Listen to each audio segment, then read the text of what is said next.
Hello বন্ধুরা, কেমন আছেন? আশা করি ভালো আছেন। আপনাদের আসলে আমি খুব ভালো আছি।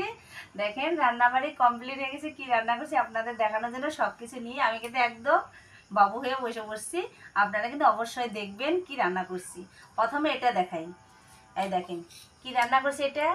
এটা আলুর ডাল রান্না করছি। আলুর ডাল রান্না করলে না যা টেস্টি হয়, একটু হালকা পিছলা পিছলা হয়। আর এর মধ্যে কি কি দিছি?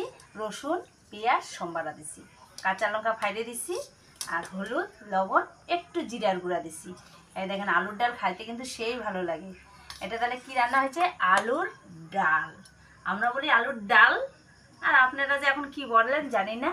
এখানে দেখেন মাছের ঝোল। এই যে দেখেন অনেক দিন পর মাছ নিয়ে আসি। বাবা উফ, মনে হয় কত দিন থেকে মাছ আনি না। বেশি দিনও হয় নাই যদিও, তবু কিন্তু মনটা কেমন করে। মাছ মাংসটা তো সবার বাড়িতেই বেশি চলে। আমি তো মাংস খাই না, এই জন্য আমার বাড়িতে একটু মাংসটা কম হয়। এই দেখেন মাছের ঝোল করছি গেরা আলু দিয়ে। কারণ হচ্ছে গেরা নিয়ে আসছিলাম, আলু নিয়ে আসছি। আর মাছের ঝোলে মশলা কি কি দিচ্ছি? আদা জিরা পেস্ট করে দিছি আর কাঁচা লঙ্কা। বাস, আজকে সিম্পল একদম, কারণ বেশি মশলা দিইনি। আর এখানে দেখেন ভাত, এই যে দেখেন গরম ভাত। আজকে আবার সসপ্যানে রান্না করছি। আর এই যে দেখেন থালা নিয়ে বসছি।